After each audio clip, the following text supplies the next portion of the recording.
Dober dan in lepo pozdravljeni na portalu Info 360. Spremljate oddajo V središču. Vodim jo Brigitte Ferlič. Korupcija v Sloveniji je izjemno razvejana, o tem pričajo tudi mednarodni kazalniki. Zakaj nam je ne uspe omejiti? Jo bo uspelo omejiti zdajšnji vladi, ki prihaja, in sicer s posebno specializirano tožilsko enoto za pregon korupcije in organiziranega kriminala.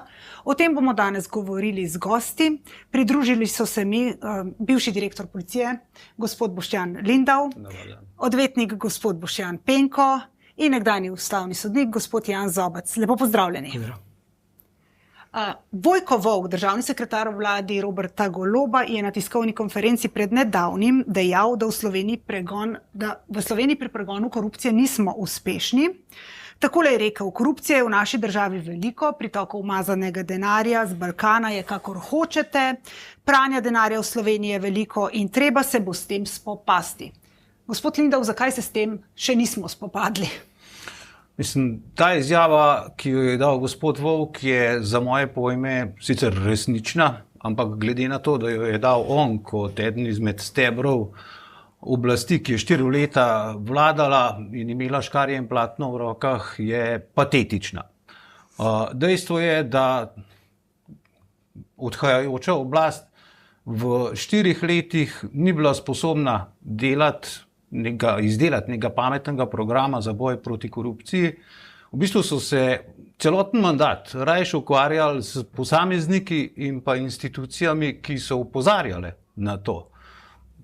Moj primer, 3 leta in pol so me preganjali z vsemi možnimi sredstvi, na vse možne načine, samo zato, ker sem si drznil spregovoriti o stvareh, ki so se mi zdele napačne, in še danes trdim, da so napačne. Tako da zdaj pred odhodom so čudežno spregledali kot Esmeralda, tako da njegovo izjavo ne jemljem kot zelo resno. No. Gospod Penko, kako komentirate to izjavo gospoda Volka? Se strinjate z gospodom Lindavom, kar je povedal, da meso, škarje in platno 4 leta v rokah, pa niso glede korupcije očitno naredili učinkovitih premikov? Jaz bi to izjavo postavil v en časovno širši kontekst. Torej, Slovenija se je prikazovala tudi na področju boja proti korupciji praktično 20 let kot zgodba o uspehu. Ne? In zdaj postaja očitno, da Slovenija ni zgodba o uspehu, ker nas prehitevajo po levi in po desni, ker v bistvu se skupno dobro stalno odteka v neke zasebne torej sfere in tako naprej. Ne ostaja nam nič, praktično se je vse že sprivatiziralo, kar se še ni, se še bo. Načini privatizacije od začetka, torej od prvih certifikatov in certifikatskih tajkunov, pa preko menedžerskih odkupov podjetij, bančnega kriminala in vsega tega, kar je bilo s tem povezano, se dejansko imeli znake sistemske korupcije, ki je v bistvu nihče ni preprečil niti zamejil. Čeprav smo nekateri že od začetka pravzaprav videli, zakaj gre in opozarjali na to, pa dejansko ni bilo nikoli, ne samo zdaj v zadnjih 4 letih, nikoli, odkar pač jaz delujem na tem področju, ni bilo resnične in prave politične volje, da se korupcija v Sloveniji dejansko identificira in da se učinkovito odkriva, preganja in zameji, kolikor se pač zamejiti da. Namesto, da bi, samo toliko, če dovolite, torej pred približno skoraj točno 25 leti sem prevzel vodenje urada Vlade Republike Slovenije za borbo proti korupciji, za preprečevanje korupcije. In že takrat smo praktično vse, kar se je zdaj zgodilo, napovedali, identificirali, po kakšni poti bo šla naša družba, če bo šla naprej po tej poti in kaj je treba storiti, da pač do tega ne pride. In dejansko od tega se praktično ni nič storilo, oziroma vse se je storilo na papirju, v praksi pa v bistvu vidimo, kam smo prišli. Gospod Zobec, gospod Penko je rekel, da ni bilo politične volje, da bi se korupcijo zamejili. Je zdaj politična volja? Upam, da je. Zagotovo pa do sedaj te politične volje ni bilo. Ni bilo pa preprosto zato, ker je bila korupcija del politike. Korupcija je bila pravzaprav edina igra v mestu. Poglejte samo mestno občino Ljubljana. In ne samo prisluhe, ki so razkrili grozljive korupcijske povezave, ampak že prej Tarča, pa nič, popolnoma popolna neodzivnost tistih, ki bi na to morali reagirati. In zdaj, ko se ustanavlja ta specializirana tožilska enota, bo drugače? Upam, da bo drugače. Možnosti za to so pa zelo majhne. Ker v tej fazi, ko je korupcija dobila take razsežnosti, se je težko zoper njo boriti na ustavno skladen način. Jaz seveda bom zmeraj zagovarjal ustavno skladen način in ustavnost, ampak dejstvo je, da se je pri nas korupcija razvila do te mere, da z njo ni mogoče obračunati. Na ustaven način ste povedali. Na ustaven način. Veste, kaj to pomeni, da bi potem z njo obračunala na ustaven način? Kaj to v praksi natančno pomeni, da bodo gledalci razumeli? Kot prvo, korupcija ni pravni okvir. Korupcija ni pravo. Korupcija so ljudje. In nosilci korupcije seveda so posamezni funkcionarji, posamezni vplivni politiki, nosilci javnih pooblastil. In ti imajo svoje mandate. In posegati v trajajoče mandate je seveda protiustavno. Sega pa seveda korupcija v sodstvo samo, kar je ljubljanski župan javno priznal pred, ne vem, zdaj že 12 leti na hrvaški televiziji. Zakaj nikoli ne bo obsojen? Ne zato, ker ravna zakonito, ampak zato, ker je pač politični nasprotnik nekoga, torej na nepravnih podlagah. To je korupcija. In ta korupcija je v sodstvu samem, sicer tega ne bi priznal. Torej, tam je treba začeti. Začeti tam pa pomeni seveda, če želimo učinkovito, hitro reševati, pač protiustavne rešitve. Preiskava korupcije se seveda začne najprej na policiji. Kako to zgleda? Kako pravzaprav, kakšne pristojnosti vse imajo policisti, kako lahko pridejo v neki korupcijski zgodbi do dna, če vemo, da pri večini korupcijskih zgodb gre za besedo proti besedi. Zdaj smo videli, en tak zadnji primer teh prisluhov, kako je znana slovenska odvetnica povedala ravno v ljubljanskem županu, da je to gospod, ki jamra nekaj odstotkov. On je pa seveda vse to zanikal. Se pravi, gre beseda proti besedi. Kako se takih preiskav lotiti, da imajo potem na koncu nek učinek? Sam osebno mislim, da ne gre vedno in samo za besedo proti besedi. Običajno so to stvari, ki bom rekel, izbijajo. Vidim pa en drug problem, oziroma to je problem, s katerim se preiskovalci srečujejo pri preiskovanju korupcije. Pri korupcijskih kaznivih dejanjih ni ene klasične žrtve. Imata tako storilec kot drugo udeleženec korist. Gre za win-win situacijo. In v bistvu je zelo težko priti do podatkov, da se te stvari dogajajo. Drugače pa mislim, da policija ima, bom rekel, relativno dobra orodja in instrumente za preiskovanje korupcije. Tudi zna, sem prepričan, da te stvari preiskovati. Je pa, se pravi, vprašanje, če informacija o sumu korupcije sploh pride do policije. Zdaj, pogosto ste ravno mediji tisti, ki začnete preko svojih virov stvari odkrivati. In kot vidimo tudi na tem zadnjem primeru, policija in tožilstvo zelo, bom rekel, nerado reagira na te objave, čeprav so lahko, bom rekel, podprte tudi z listinami, s posnetki, z ne vem čem.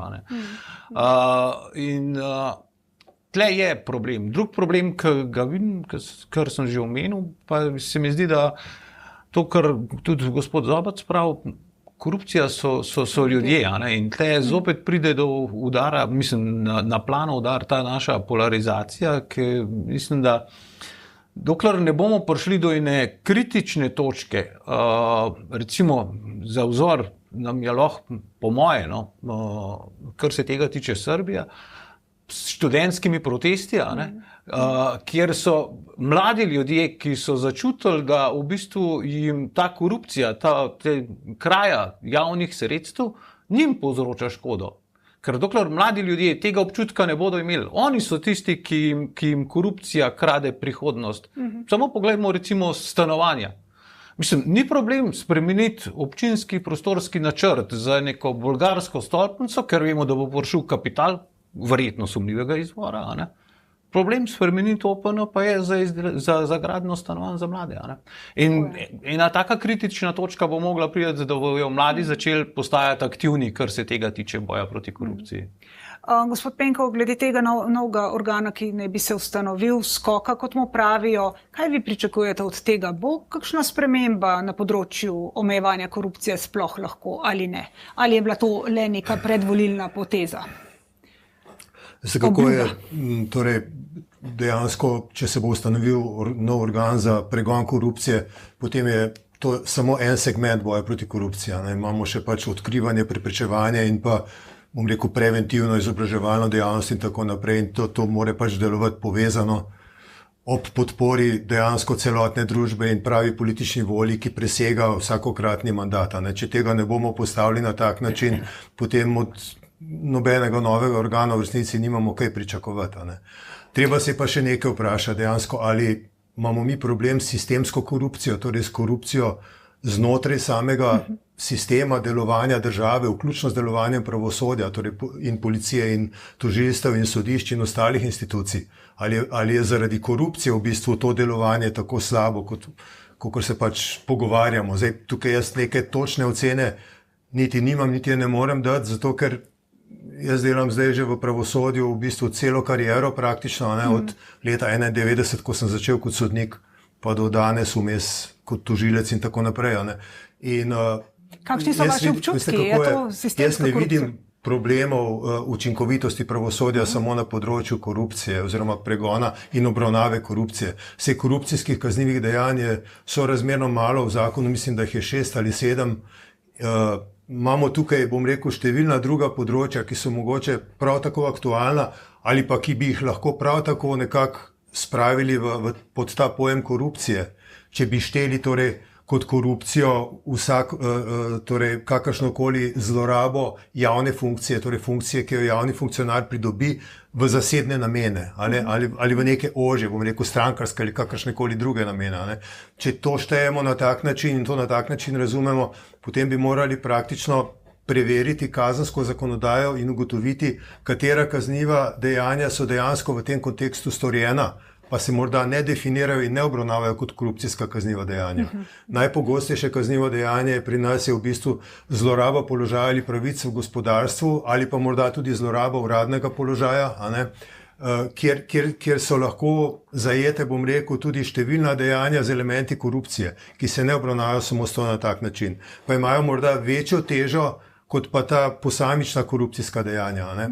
In torej, ta definicija je zelo pomembna. Torej, katera je ta materija, ki jo sploh želimo zajeti in pa v čem je bistveni problem, da se ta materija, če predpostavimo, da se ne obravnava ustrezno. Ne? In potem se bo treba pač odločiti, ali je možno to obravnavati znotraj sistema, kar bi bilo potem, kot pravi kolega Zobec, torej sistemsko in ustavno, ali pa treba postaviti institucijo izven sistema, kar bi lahko povzročilo problem proti ustavnosti. Se pravi, od predpostavki, da mora nek, bom rekel, neodvisen organ z neke pozicije v bistvu popolne, bom rekel, avtonomije, a ne, posež v boj proti korupciji in da se pravzaprav zrušijo ta razmerja organiziranosti države, kot jih zdaj poznamo in državnih institucij in tako naprej. Ne.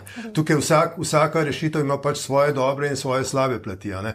Predvsem se moramo pa dejansko vprašati, v čem je problem, da nam zdaj torej ne deluje, torej da stvari ne gredo tako, kot bi morale iti. Ali je problem pač v tem, da obstoječe institucije, ki so že vse ustanovljene, bom rekel, a ne, vsaj na področju pregona, odkrivanja korupcije. Ker skok ne bo imel nič novega pravzaprav, ne? Kar zdaj že ne bi obstajalo. Ali je kaj takega znotraj tega? Jaz zdaj teh osnutkov točno ne poznam, o katerih se sedaj govori. Ne? Vem samo to, da vkolikor se bo skok pozicioniral kot del tožilske organizacije, ne? Potem v okviru tožilske organizacije državnega tožilstva mi že imamo specializirano državno tožilstvo, ki ima poseben oddelek za pregon korupcije. Ne? In imamo nacionalni preiskovalni urad, ki je dejansko direktno povezan z specializiranim tožilstvom in imamo, bom rekel, pod tem tudi vse ostale institucije, torej vse, ki jih moderna država mora imeti, da bi ob ustrezni povezavi, ob ustreznem, bom rekel, harmonizaciji delovanja morali pripeljati do učinkovite obravnave nekega kaznivega dejanja. Če je seveda želja za to, a ne? Imamo tudi sodišča, imamo tudi že specializirane oddelke na določenih sodiščih.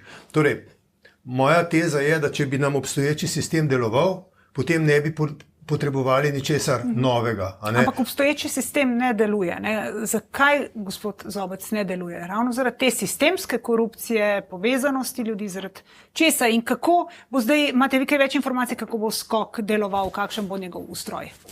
Ne vem, kakšen bo njegov ustroj, nekoliko v obrisih le to, kako je zasnovan. Zasnovan je pa kot enovit organ, kot krovni organ, ki pokriva sedanje specializirano državno tožilstvo, NPU in KPK. Vse pod eno streho, na čelu katere je vodja skoka. Ampak za sodstvo lahko rečem, ko se me to vprašalo, zakaj ne deluje. Specializirani oddelki za korupcijska kazniva dejanja in organiziran kriminal ne delujejo. Enostavno ta X vpisnik, X oddelek se je po domače sfižil. To je ugotovilo tudi Vrhovno sodišče in že nekajkrat na to opozorilo. In to kažejo podatki o tem, kje je Slovenija v trajanju postopkov pred sodiščem prve stopnje v korupcijskih zadevah in zadevah pranja denarja in je v samem evropskem vrhu. Pa zakaj pravite, da se je sfižil? Kaj je razlog? So sodniki preveč obremenjeni, so stvari pretežke za voditi? Ja, to so izgovori. Ne? Ampak ko pogledamo, kdo so sodniki, ki odločajo v teh zadevah, kdo so specializirani sodniki, vidimo recimo, da je to sodnica, ki redno dobiva zadeve Janković in pri kateri zadeve redno zastare ali kako drugače se postopek izjalovi. Ne? In ta sodnica denimo v lanskem letu na specializiranem oddelku ni rešila niti ene zadeve. V lanskem letu je na tem specializiranem oddelku imela samo 10 obravnavnih dni, si morate misliti. Dobiva pa plačo vrhovne sodnice in poleg tega dela še na preiskavi, kjer je delo bistveno manj odgovorno, lažje in dobro plačano. Ne? Oni na sodišču to pojasnjujejo, o tem smo tudi pisali članek, seveda, da je imela nek težek primer in da je zato tam zadeva, mislim, da Janković stala. Ne? Ja, to je pojasnil predsednik okrožnega sodišča, ki je zdaj v postopku zaradi protizakonitega predodeljevanja spisov in ki je med drugim tudi zadevo Janković odvzel sodnici, jo poslal na drugo sodišče, dodelil drugemu senatu, ki je odločil v že odločeni zadevi diametralno nasprotno kot prvotno, tako da je Janković mlajši zmagal. Nezaslišano. Tožilstvo pred očmi vse slovenske javnosti se je to odvilo. Ja. Ugotovljeno, da je to nezakonito. Tožilstvo ni naredilo nič. Človek še danes sodi oziroma je še sodnik, namesto da bi bil suspendiran, da bi bil v kazenskem postopku zaradi tega dejanja, nič se ni zgodilo. Upira se razrešitvi, ker je flagrantno kršil pravila o dodeljevanju zadev in to je ugotovilo ESČP.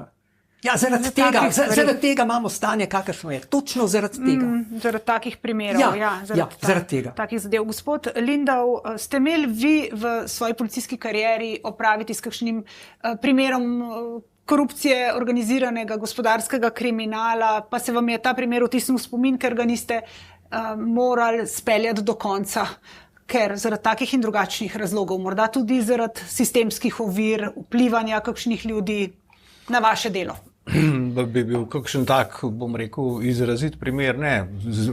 Vedno so težave pri preiskovanju teh kaznivih dejanj, ampak jaz bom tako rekel, če je policija v tesni povezavi s tožilstvom, bom rekel, se vedno najde pot in ne moreš biti zmeraj sicer zadovoljen z izplenom pa z rezultatom, ampak če se hoče, se da vse narediti, bom čisto rekel. In z tega stališča mogoče, bom rekel, povečevati vlogo državnega tožilstva in seveda tudi odgovornost v nekem takem organu, se meni ne zdi slaba stvar. Ne? Sicer mi imamo uredbo o sodelovanju državnega tožilstva s policijo pri pregonu in drugimi organi pri pregonu kaznivega dejanja, ampak to je zgolj neka uredba. V zakonu o kazenskem postopku so vsi nastavki za uvedbo specializiranih preiskovalnih skupin. Sam problem je v tem, da ko se tudi ustanavljajo specializirane preiskovalne skupine, ampak ko se ustanovijo, uradniki iz drugih državnih organov, iz FURS-a, iz UPPD-ja, ustanejo v pisarnah pri svojem organu in upravljajo še 1001 nalogo zraven. Zato se mi zdi pomembno, da se stvar spravi pod eno streho, lahko tudi v obliki SPS, ampak da so ljudje tam 24 ur samo za ta primer. Da se osredotočijo na eno. In da jih vodi tožilec, ki ima motiv, ne motiv, ki ima volo, ki dela, ki ima izražen ta, bom rekel, nagon po preganjanju, ne? Gospod Penko, vi ste šli čez tožilske vode, bili ste na uradu za preprečevanje korupcije, ste dolga leta odvetnik, torej poznate sistem ljudi, kar do v bistvu lahko rečemo. Povejte, koliko takih ljudi, ki jih omenja gospod Lindav, je v sistemu, da imajo čut, da preganjajo kriminal, korupcijo? Tistih ta pravih zagretih. Težko odgovorim na to. Mogoče jih je veliko, pa nimajo pač možnosti in pogojev, enostavno, ali pa so jih že kdaj dobili po glavi, ko so želeli kaj narediti po svoje ali pa drugače od, bom rekel, tega, kar jim je bilo naročeno. Ampak načeloma bi jaz rekel, da so sodniki in tožilci pri nas v velike večini pošteni, delovni, zdaj ali so vsi primerni za upravljanje tega poklica, je drugo vprašanje. Malce je to postavljeno pravzaprav na glavo. Jaz ves čas v bistvu, kadar imam priložnost, povem, da ne more nekdo po moji presoji soditi, biti dober sodnik, tako kot sem bil tudi sam, ko sem dopolnil 30 let. Sodnik mora vendar dopolniti neka leta, neke izkušnje, torej mora imeti nekaj za sabo, da lahko sodi, v smislu pač vseh kompetenc in atributov te funkcije.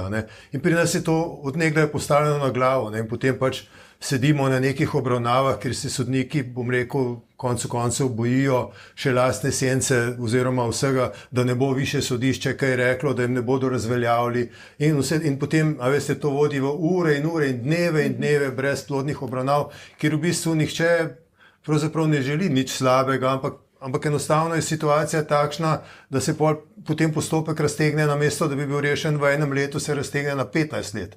In to ni nič nenavadnega. To je pri nas, bom rekel, pri marsikateri težji zadevi ali pa pri tistih oblikah kriminala, o katerih sem prej govoril, bolj pravilo kot izjema. Mi to doživljamo dnevno. Zdaj pač odvetniki to izkoriščamo, ker upravljamo svoj poklic na tak način, da nam je v interesu, da naša stranka ni obsojena.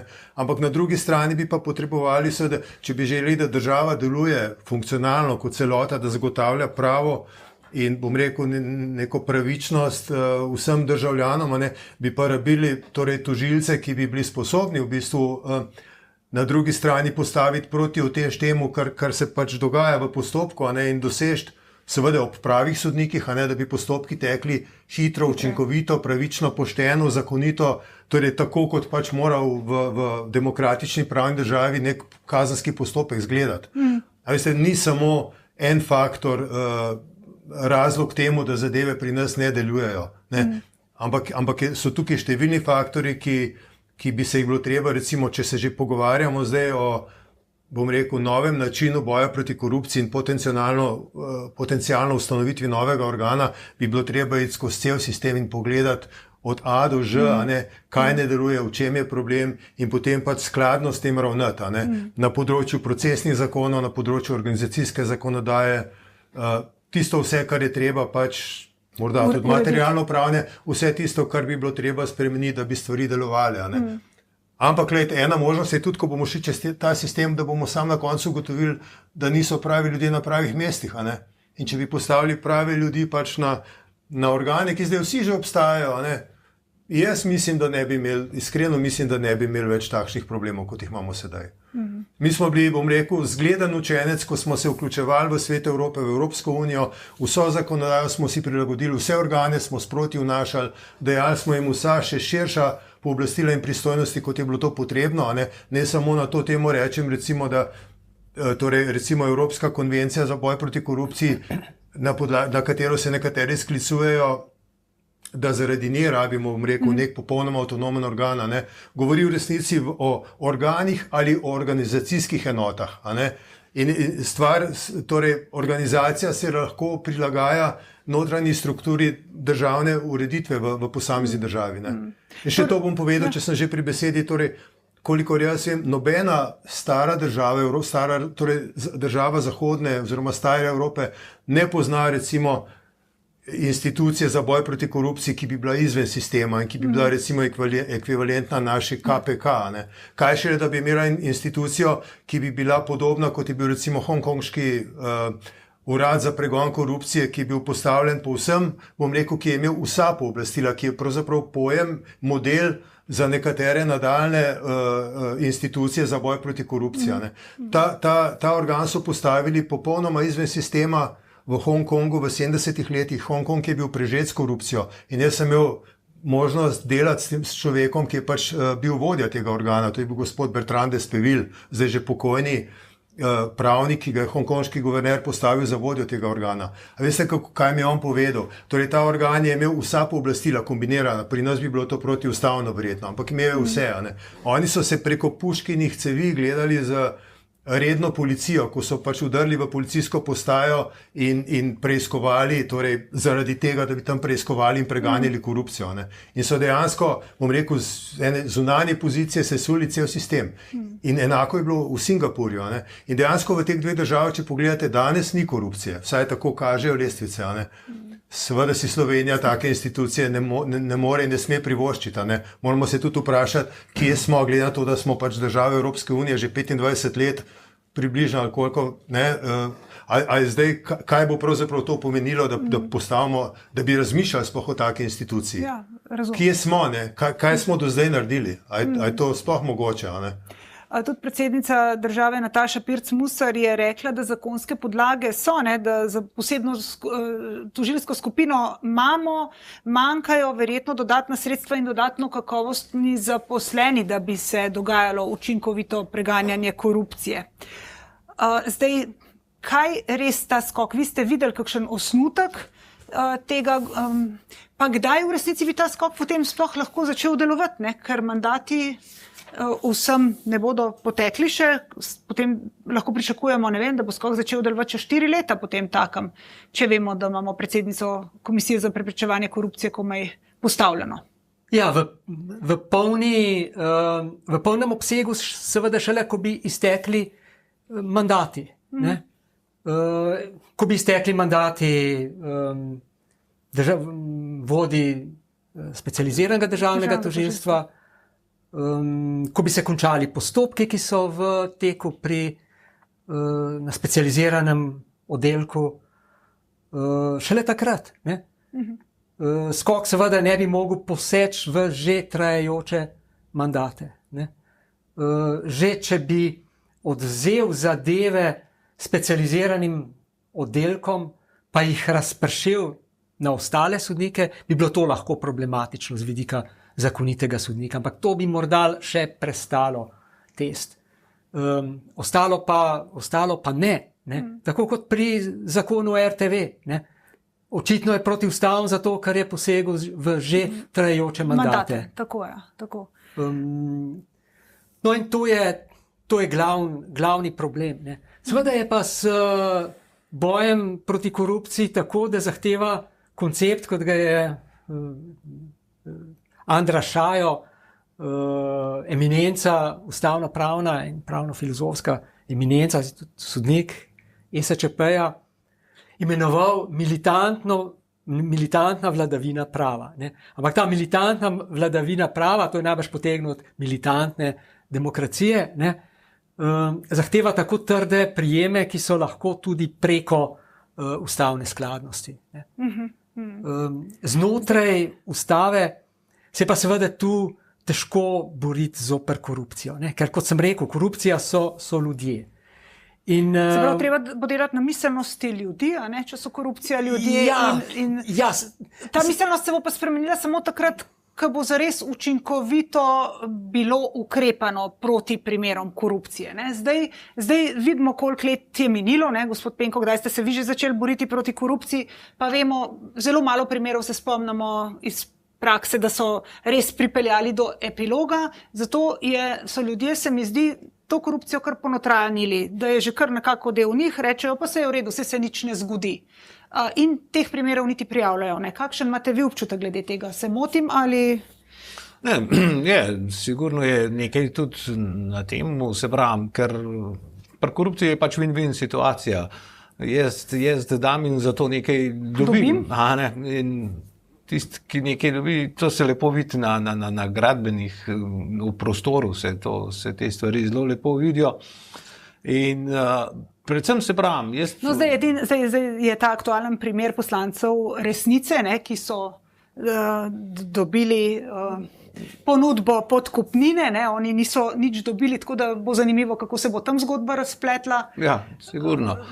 Spravim, jaz še zmeraj stavim na to, da predvsem mlade ljudi moramo vzgajati v temu duhu, da je korupcija nekaj, kar je družbeno nesprejemljivo. Ne? Ker nas so še, bom rekel, vzgajali v temu, da če greš k zdravniku, da je fajn, če mu prineseš 10 dek kofeta. Ne? Mislim, že zato, ker samo do zdravnika prišel, ampak to je čista, bomo rekli, korupcija. Ne? Mi moramo mlade ljudi in tukaj vidim vlogo konec koncev tudi KPK-ja, da usvešča ljudi v tem, kaj je korupcija, ker korupcija je ogromno in tudi v takih, bom rekel, banalnih stvarih, ki se nam sploh ne zdijo. Ko smo ravno pri KPK-ju, se vam zdi smiselno, da potem KPK preide pod to specializirano tožilsko enoto SKOK ali...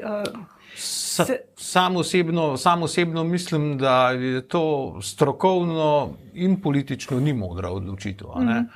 Strokovno iz tega stališča, ker bojo nek organ, ki bi po mojem vedenju, pa nisem videl nobenega osnutka, ne vem o tem praktično nič, ker bojo nek organ, ki bi mogel se ukvarjati s preiskovanjem kaznivih dejanj in vsega tega zasul z neko preventivo, z izobraževanjem in kar vemo, da to ne bo šlo. Mislim, jaz si tega ne predstavljam. Politično pa z tega stališča, ker bo zgledal, da gre za obračunavanje z institucijo, ki je obe strani, tako levi pol, kot desni pol, zdaj bomo rekel, obremenila in jim gledala pod prste. Z tega stališča se mi zdi, da to ni dobra rešitev. Bolj bi se nagibal k temu, da se znajdejo v teh sistemih obstoječih, ki so ljudje, ki so pripravljeni te stvari delati pošteno, učinkovito in predano. Kako vi gledate to, da bi šel KPK pod specializirano tožilsko enoto, glede na to, da ste nekoč bil del tistega sistema tam? V bistvu smo mi... A gre na nek način potem to, zdaj očitki letijo, seveda, za obglavljanje KPK, maščevanje KPK-ju, da se ta politična opcija maščuje KPK-ju za pretekle stvari? Ko sem pred 25 leti vodil urad za preprečevanje korupcije, smo pripravili zakonodajo, na podlagi katere je bila ustanovljena komisija za preprečevanje korupcije. Takrat smo želeli ustanoviti nek organ, bom rekel, z močnejšimi, drugačnimi pooblastili, ki bi pač imel več moči, ki mu ne bi vedno lahko pridali etiketo brezobega tigra, tako kot se dogaja v zvezi s KPK-jama. In samo za primerjavo, Hrvatje so takrat, ko smo mi ustanovili KPK, približno takrat ustanovili svoj USKOK, ki je v bistvu, ki ima, bom rekel, veliko moč, velik potencial in tudi kaže... Pa smo mi takrat zamudili trenutek, ali kako? In tudi kaže velike učinke. Takrat pravzaprav še govoriti o korupciji ni bilo primerno v Sloveniji, v tem smislu, kaj pa pravzaprav to sploh je. Ne? O korupciji, treba je bilo govoriti o integriteti, o nekih, bom rekel, mehkejših pojmih in oblikah. Ne? Korupcija za Slovenijo takrat uradno ni bila nikakršen problem. Ne? Čeprav se je v ozadju, kot sem prej rekel, odvijala ves čas. Ne? Ampak jo niti nismo definirali kot korupcijo. Mi smo, torej, marsikaj, kar se je prodajalo, kar se je gledalo kot zgodba o uspehu, ne? Je bilo v resnici, bom rekel, v ozadju zloraba nekih funkcij ekonomsko-političnih elit, ki so nam takrat vodile državo. Ne? In jaz sem imel veliko polemik na to temo, ko smo pač mi torej, kritizirali neko ravnanje, češ da ni v duhu zakona, ne? In so nas opozarjali, kaj mislite z duhom zakona. Pustite duh zakona, važno je, da je zakonito, da je legalistično, ne ukvarjajte se s tem, kaj je v duhu zakona. Ampak v tem duhu zakona se skriva pošteno, etično, moralno ravnanje v skladu z namenom zakonodajalca in tako naprej. Ne? In, a veste, nobenega zakona se pa ne da izvajati na način, kot je zamišljen, če pač ni podprt z voljo ljudi in s pravim razumevanjem. Ne?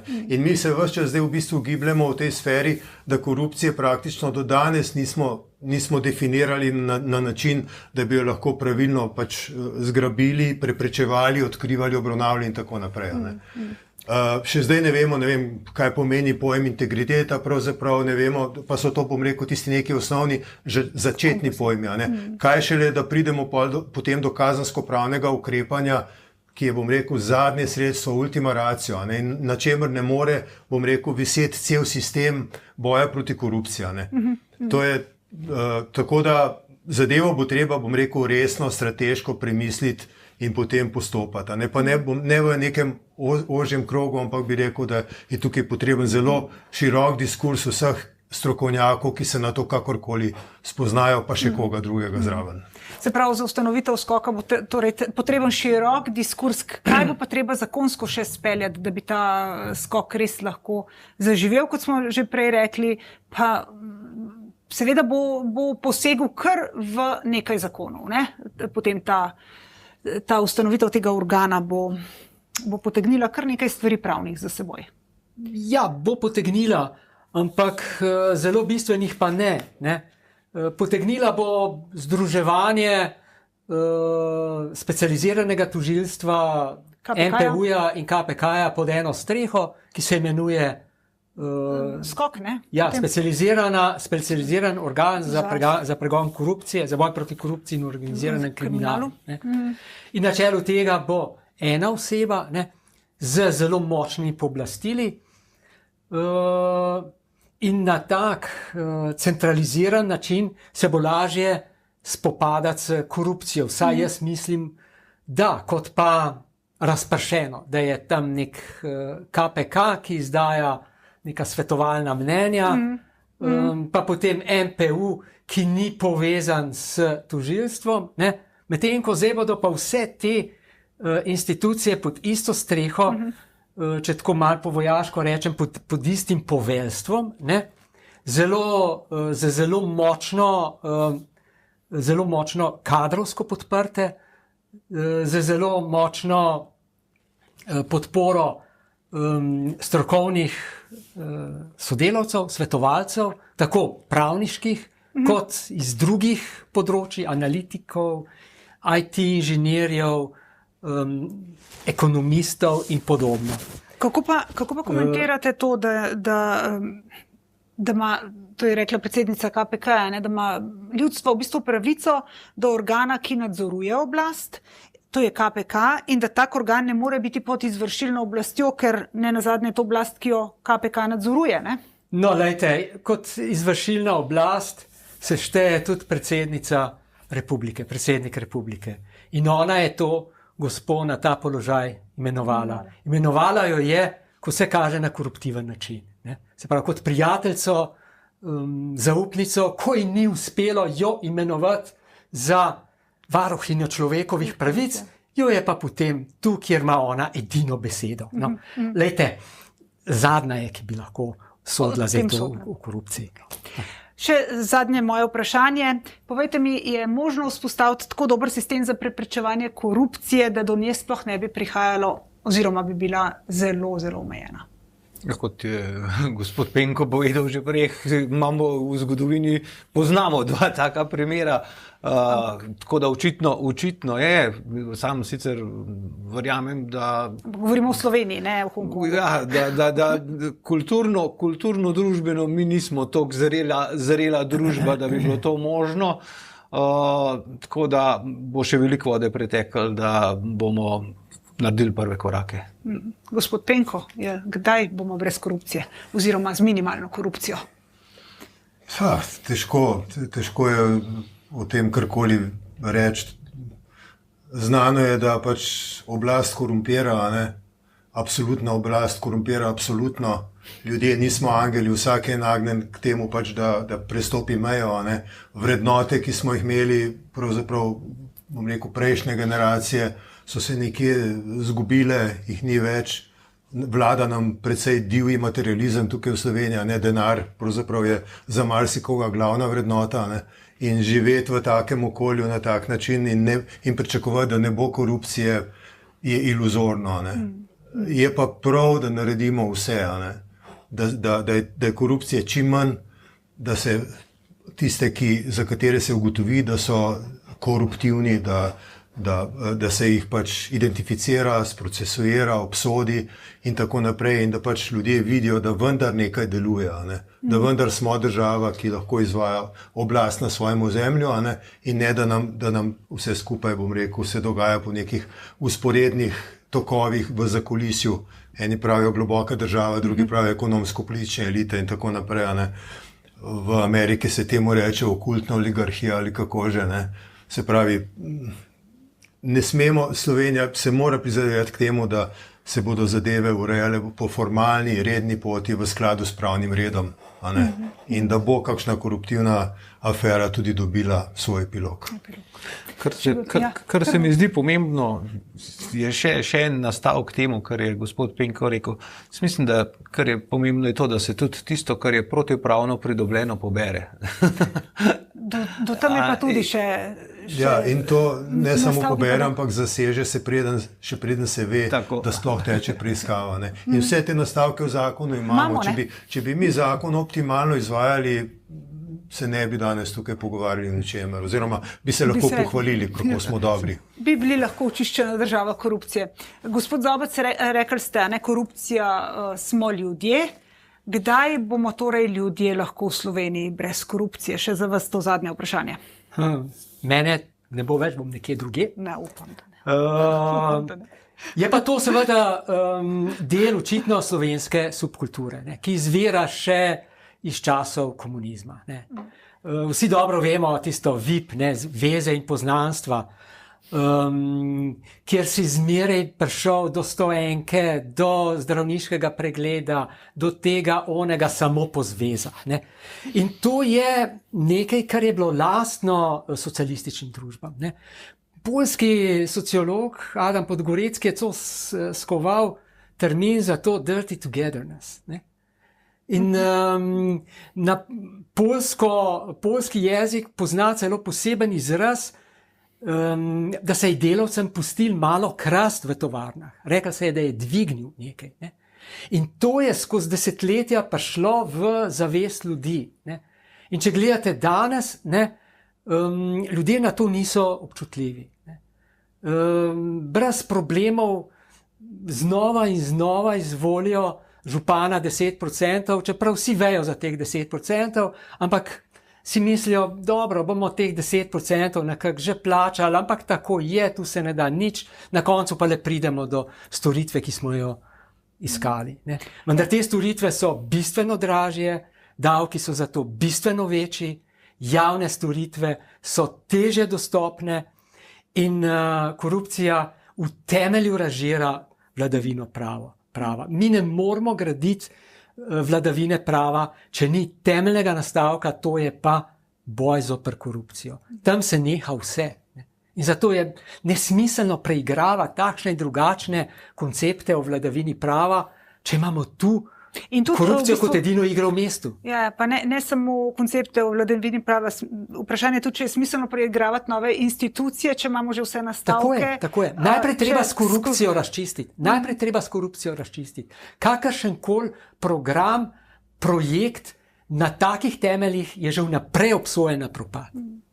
Ja, dragi gostje, zaključujemo tole debato. Hvala vam za udeležbo. Drage gledalke in gledalci, vam pa hvala za to, da ste nas poslušali. Lep pozdrav, do prihodnjič.